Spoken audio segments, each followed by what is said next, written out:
So, hello mga karos mga palangga. For today nga, ayan, papakita ko sa amin yung mais namin. Ito yung pangalawang talim na nung isang araw is kawawang kawawa sila.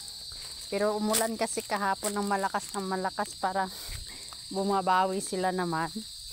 Pero nag-green na sila. Kaya nag-aabono sila ngayon. Naabonuhan na makabawi. At na siya ang ganda na parang bumawi naman na siya ano to yellow corn siya. Yung ginagawang pakain sa mga manok, sa mga ginagawang feeds ganun. Kaya okay lang pala to Pero parang kawawa pero babangon din yan. Kaya inaabon.